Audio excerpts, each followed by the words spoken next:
દિવાળી પછી પણ આપણે ત્યાં મહેમાનની અવરજવર તો રહેતી જ હોય છે અને દિવાળી બાદ મહેમાન આવે એટલે આપણા માટે અઘરું થઈ જાય કે આપણે એમને શું જમાડીશું કે શું ખવડાવીશું.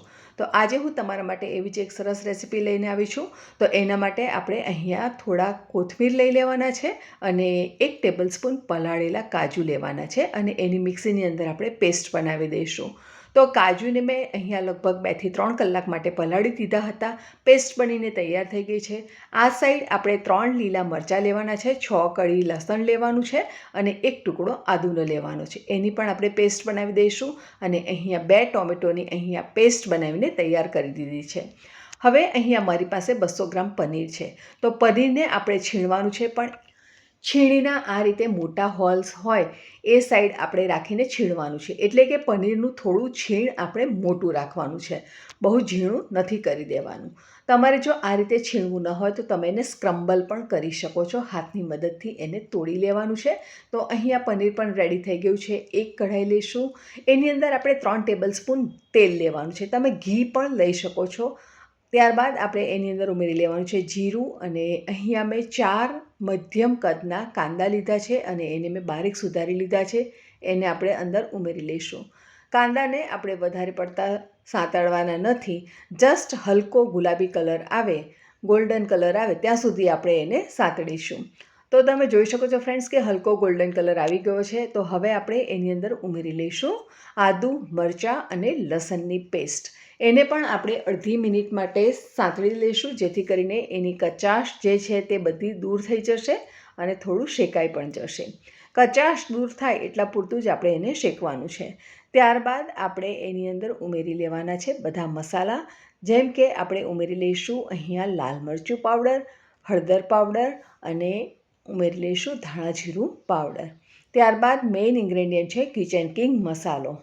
તો કિચન કિંગ મસાલો જ અહીંયા ઉમેરવો, ગરમ મસાલો નહીં લેવો, એની ખાસ ધ્યાન રાખશો. ત્યારબાદ ઉમેરી લેવાનું છે કસૂરી મેથી હાથથી મસળીને. જો તમે ગરમ મસાલો લેશો તો આ રેસીપીનો સ્વાદમાં ખૂબ જ ફરક પડશે, એટલા માટે આપણે એનો કિચન કિંગ મસાલાનો ઉપયોગ કરી અને અહીંયા આ રેસીપી બનાવીશું. બધા મસાલાને આપણે અડધી મિનિટ માટે સાંતળી લીધા. ત્યારબાદ આપણે એની અંદર ટોમેટો પ્યુરી ઉમેરી લીધી છે અને કાજુ અને કોથમીરની પેસ્ટ ઉમેરી લીધી છે. તો તમે કાજુ, કોથમીર અને ટોમેટો સાથે ઉમેરીને પણ એની પેસ્ટ બનાવી શકો છો, પણ મેં અહીંયા અલગ અલગ બનાવી છે. વધારે સરળ કરવા માટે તમે ત્રણેય વસ્તુને સાથે મિક્સીની અંદર વાટીને પેસ્ટ બનાવી શકો છો. સરસ રીતે આપણે સાંતળી લેવાનું છે અને આપણે આ મિશ્રણને ત્યાં સુધી સાંતળશું કે જ્યાં સુધી એમાંથી તેલ રિલીઝ ન થાય અથવા તો બધું મોઇશ્ચર ન બળી જાય. તો ફ્રેન્ડ્સ, આજે આપણે બનાવવા જઈ રહ્યા છીએ પનીર ભુરજી અને એકદમ ફટાફટ બની જશે, સાથે એટલી સ્વાદિષ્ટ પણ બનશે અને મહેમાન આવશે તો આપણે ફટાફટ એ બનાવીને એને સર્વ પણ કરી શકીશું. તો અહીંયા આપણે આ પેસ્ટને લગભગ 3 મિનિટ માટે સાંતળી લીધી છે અને હવે ત્યારબાદ આપણે એની અંદર 1 ટામેટું લેવાનું છે અને એ ચોપ કરીને એની અંદર ઉમેરવાનું છે. આ ટોમેટો તમે સ્કીપ કરવા માગતા હો તો તમે એને સ્કીપ પણ કરી શકો છો અને ત્યારબાદ આપણે એની અંદર થોડું પાણી ઉમેરી અને એને કૂક થવા દઈશું. તો અહીંયા લગભગ આપણે 1.5 થી 2 કપ જેટલું પાણી ઉમેરવાનું છે, અથવા તો તમને જે પ્રમાણેની ગ્રેવી જોઈએ એ પ્રમાણે તમારે પાણી અંદર ઉમેરવાનું રહેશે. અને બધી વસ્તુને આપણે સરસ રીતે મિક્સ કરી દેવાની છે અને ઢાંકીને લો ટુ મીડિયમ ફ્લેમ ઉપર આપણે એને લગભગ 7 થી 8 મિનિટ કૂક થવા દઈશું. તો 7 થી 8 મિનિટ કૂક થયા બાદ તમે જોઈ શકો છો કે ઉપર સરસ રીતે બબલ્સ આવી રહ્યા છે અને મિશ્રણ પણ ઓલમોસ્ટ કૂક થવા લાગ્યું છે. તો હવે આપણે એને ફરીથી એકવાર સરસ રીતે મિક્સ કરી લઈશું, જેથી કરીને એક સરખી કન્સિસ્ટન્સી એની આવી જાય અને ત્યારબાદ આપણે એની અંદર બાકીના ઇન્ગ્રેડિયન્ટ્સ ઉમેરવાના છે. અચાનક આવતા મહેમાન માટે આ રેસીપી ખૂબ જ યોગ્ય છે અને જો આગળથી નક્કી હોય તો પણ તમે આ રેસીપી બનાવી શકો છો અને પરોઠાને કાચા પાકા બપોરે શેકી લો તો તમારું કામ બહુ સરળ બની જશે.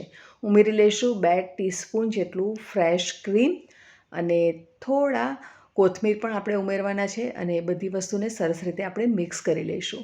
કોથમીર તમારા ટેસ્ટ પ્રમાણે તમે ઉમેરી શકો છો અને બધી વસ્તુને આપણે સરસ રીતે મિક્સ કર્યા બાદ હવે આપણે એની અંદર થોડું પાણી ઉમેરીશું. મને થોડું અહીંયા પાણીની જરૂર લાગે છે તો હું અહીંયા થોડું વોર્મ વોટર ઉમેરી રહી છું અને આગળ મેં કહ્યું તેમ તમને જે પ્રમાણેની લિક્વિડ કન્સિસ્ટન્સી જોઈએ એ પ્રમાણે તમારે એની અંદર પાણી ઉમેરવાનું રહેશે.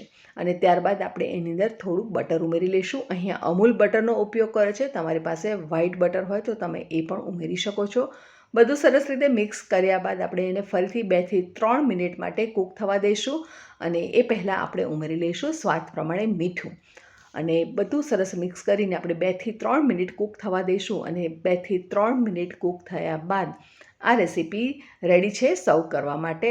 તો ફ્રેન્ડ્સ, ખૂબ જ યમ્મી છે અને સુગંધ તો એની એટલી ફાઇન આવી રહી છે ને કે જ્યારે તમે એને બનાવશો ને તો તમને ખબર પડશે કે આ કેટલી ફાઇન અને કેટલી સરળથી અને કેટલી સ્વાદિષ્ટ રેસીપી બની જાય છે. તો સર્વ કરી લઈશું પરોઠા સાથે અને એન્જોય કરીશું મહેમાન સાથે.